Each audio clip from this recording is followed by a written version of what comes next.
Terima kasih pemirsa, Anda masih bersama kami dalam Kominfo Newsroom. Pemirsa, program Kartu Prakerja merupakan program pemerintah yang berfokus pada pengembangan kompetensi kerja dan juga kewirausahaan. Bentuknya berupa bantuan biaya bagi para pencari kerja maupun masyarakat yang terdampak PHK atau masyarakat yang ingin meningkatkan kompetensi diri tak terkecuali bagi para UMKM. Selama 2 tahun, Kartu Prakerja ini telah memberikan dampak positif tentunya kepada masyarakat selama masa pandemi. Dan di tahun ini, kira-kira bagaimana Kartu Prakerja akan memberikan manfaat lebih banyak untuk masyarakat? Kita akan membahasnya hari ini bersama dengan Ibu Deni Puspa Purbasari, selaku Direktur Eksekutif Manajemen Pelaksana Program Kartu Prakerja. Kita sapa terlebih dahulu. Selamat malam, Bu Deni. Selamat malam, Bilkis.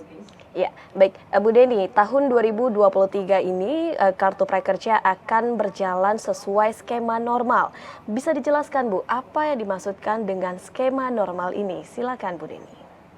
Baik, sesuai dengan apa yang telah diputuskan dalam rapat Komite Cipta Kerja yang dipimpin oleh Bapak Menko Perekonomian, yang disebut sebagai skema normal itu adalah program Kartu Prakerja tidak lagi bersifat semi bantuan sosial seperti yang sudah dilaksanakan sebelumnya.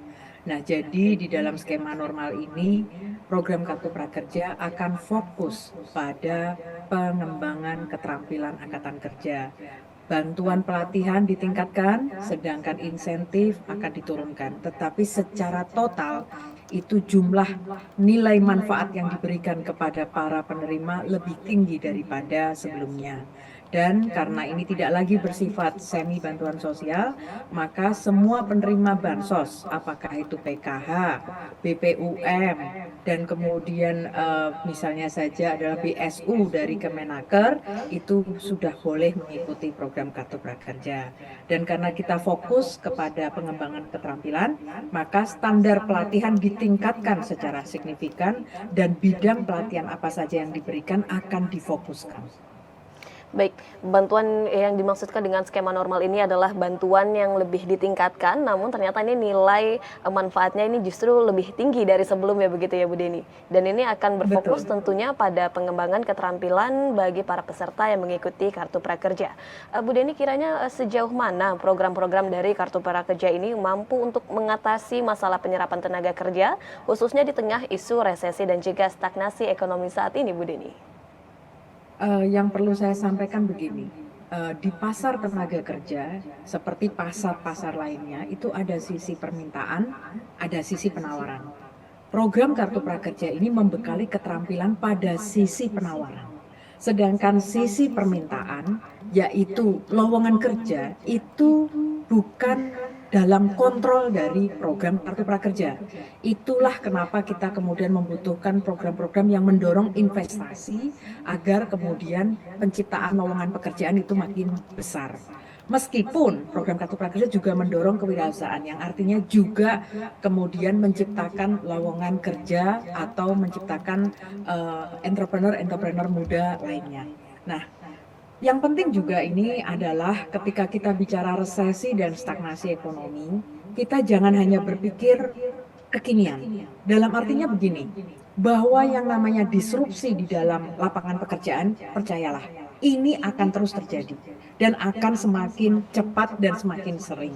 Kenapa? Karena kita baru saja melihat disrupsi bisa terjadi karena COVID, yang kemudian mendadak banyak sekali kemudian pekerjaan-pekerjaan itu hilang, tetapi di sisi yang lain banyak juga pekerjaan-pekerjaan baru bermunculan, terutama yang berasosiasi dengan kesehatan atau dunia digital.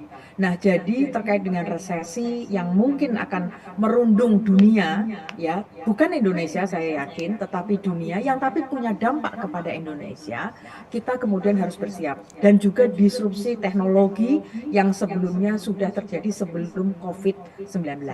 Jadi angkatan kerja kita harus siap dengan aneka disrupsi ini. Karena itu program Kartu Prakerja memberikan akses, yaitu buat angkatan kerja untuk bisa membekali dirinya dengan skill-skill baru supaya kemudian mereka bisa adaptif, mereka bisa resilient. Artinya adalah kalau kemudian unit perusahaan ini tiba-tiba ditiadakan, unit lain kemudian ada, atau tantangan pekerjaan itu berubah, kita kemudian siap, kita punya daya lenting, kita kemudian bisa katakanlah fleksibel ya, untuk kemudian mengambil kesempatan yang terbuka. Selain itu juga ini penting untuk saya sampaikan, program Kartu Prakerja juga melatih kewirausahaan.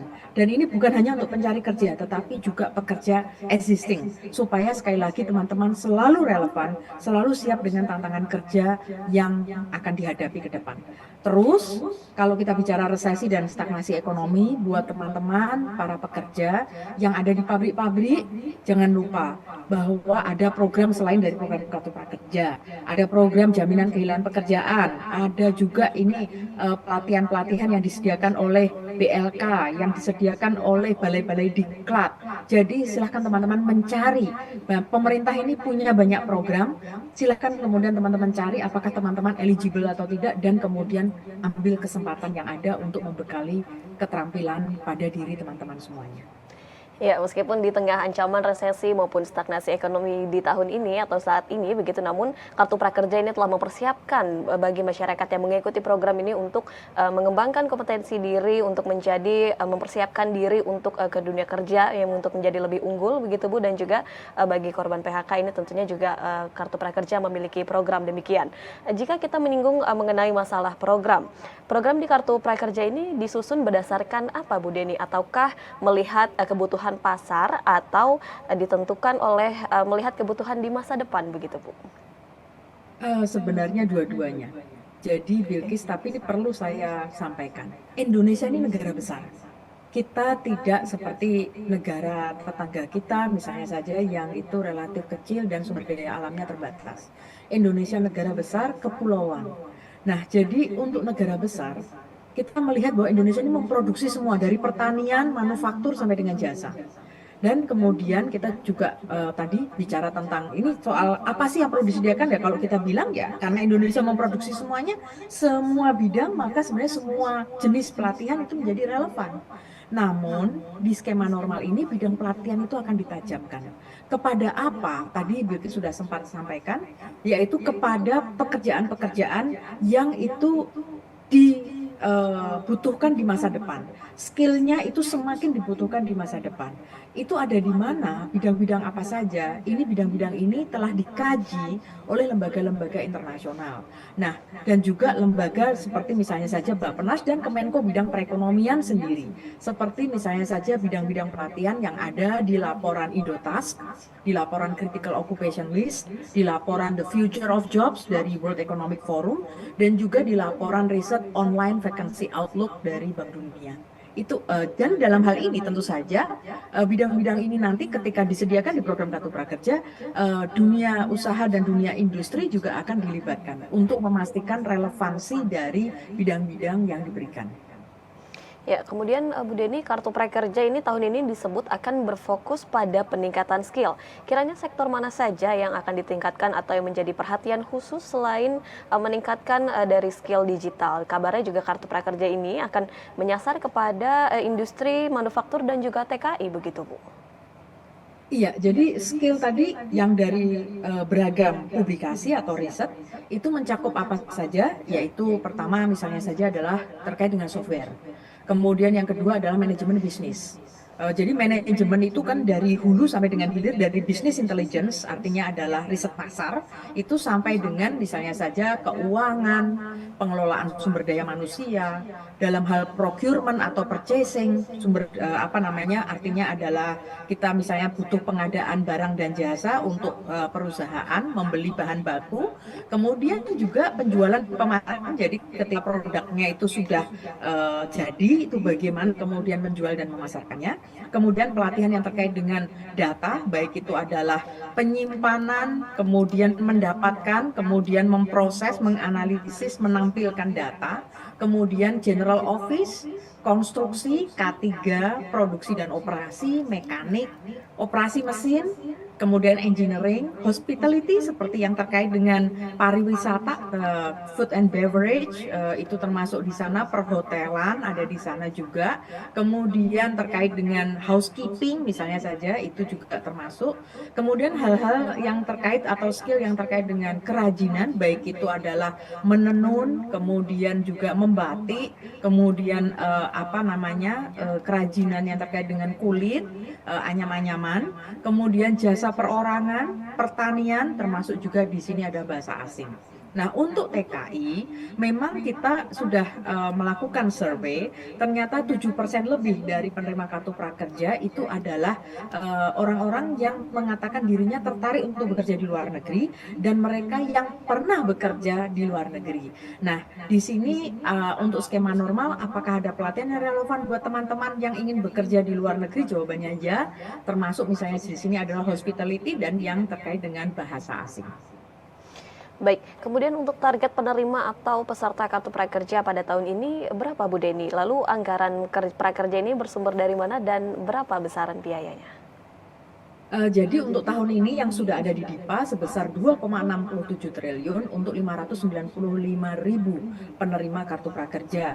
Namun dari Komite Cipta Kerja menyampaikan bahwa target peserta tahun ini adalah 1 juta peserta, sehingga masih akan dianggarkan untuk 400 ribuan peserta senilai 1,7 triliun lagi. Nah, sejak awal program kartu prakerja di tahun 2020, anggarannya selalu ada di bagian anggaran Bendahara Umum Negara, Kementerian Keuangan.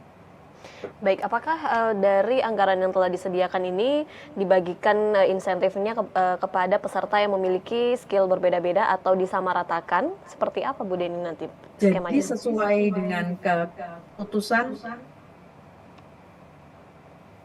sesuai dengan keputusan Menko Perekonomian, di sini setiap penerima kartu prakerja akan mendapatkan 600.000 insentif pasca pelatihan yang itu digunakan untuk transportasi atau pengganti biaya internet.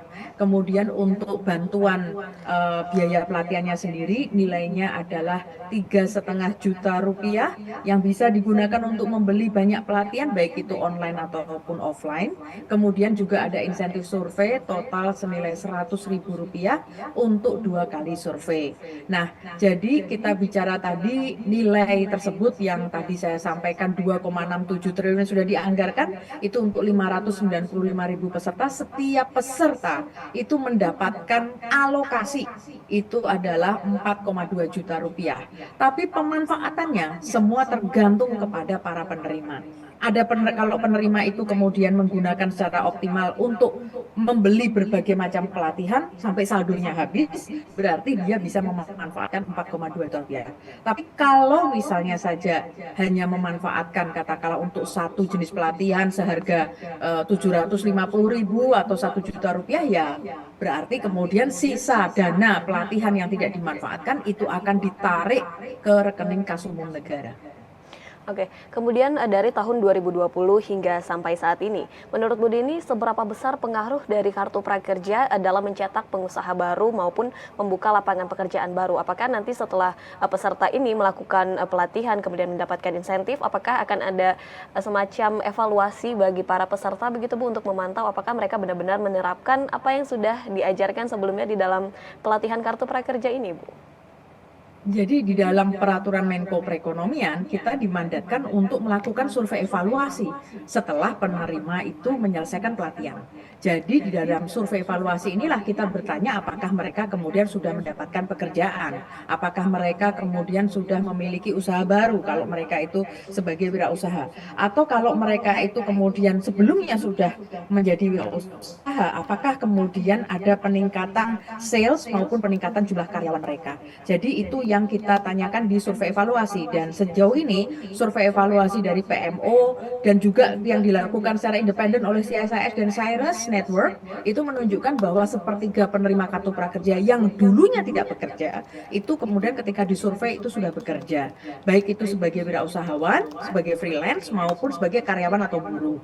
Nah, dan kemudian riset impact evaluation yang dilakukan oleh JPAL Southeast Asia maupun oleh Presisi Indonesia Indonesia itu telah menemukan bukti bahwa program Kartu Prakerja itu meningkatkan peluang orang-orang para penerima itu untuk mendapatkan pekerjaan sebanyak 18%. Untuk wirausaha itu meningkatkan peluang kepekerjaan mereka itu 30%. Ini riset keduanya itu ada riset independen, nggak dibiayai oleh PMO Kartu Prakerja, tapi didanai oleh sponsor-sponsor yang mayoritas itu adalah lembaga-lembaga internasional. Baik, bisa digarisbawahi berarti bahwa memang Kartu Prakerja ini memang betul menghasilkan begitu ya Bu, dari hasil pelatihan yang telah dilakukan. Kemudian ini juga berdasarkan survei terdapat 1/3 penerima yang dulu tidak bekerja kini sudah kembali bekerja, dan juga tentunya bagi para wirausaha ini juga dapat terus meningkatkan usahanya. Terakhir Bu Deni, kapan kiranya pembukaan Kartu Prakerja untuk tahun ini, dan siapa sajakah penerima yang bisa mendaftar, dan akhirnya apa saja yang dibutuhkan untuk menjadi peserta Kartu Prakerja tahun 2023? Iya, jadi untuk gelombang pertama akan dibuka pada kuartal 1 tahun ini, tetapi tepatnya kapan tunggu saja, kita sedang melakukan persiapan-persiapan.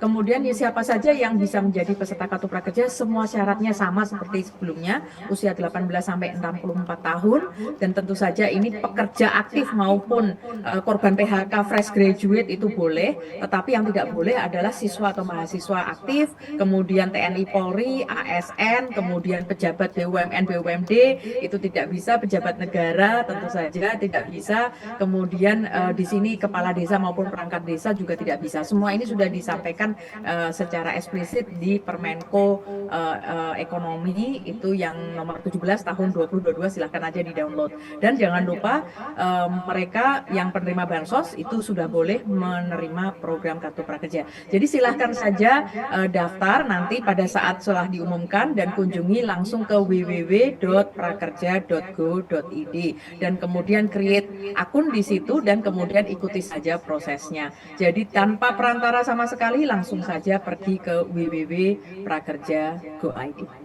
Baik, kami tunggu pembukaan Kartu Prakerja gelombang 1 ya Bu, yang dapat dilihat di www.prakerja.go.id, yang akan memberikan pelatihan langsung kepada masyarakat. Siapapun boleh mendaftar sesuai dengan ketentuan yang telah disebutkan tadi, dan siap untuk menerima pelatihan baru dan juga tentunya intensif yang telah ditetapkan. Sekali lagi terima kasih banyak Ibu Deni Puspa Purbasari selaku Direktur Eksekutif Manajemen Pelaksana Program Kartu Prakerja yang telah bergabung bersama kami dalam tema Prakerja Dorong Peningkatan Kualitas Angkatan Kerja. Terima kasih Bu Deni. Salam sehat selalu. Terima kasih. Ya, pemirsa, Kominfo Newsroom akan kembali dengan beragam informasi lainnya. Tetaplah bersama kami.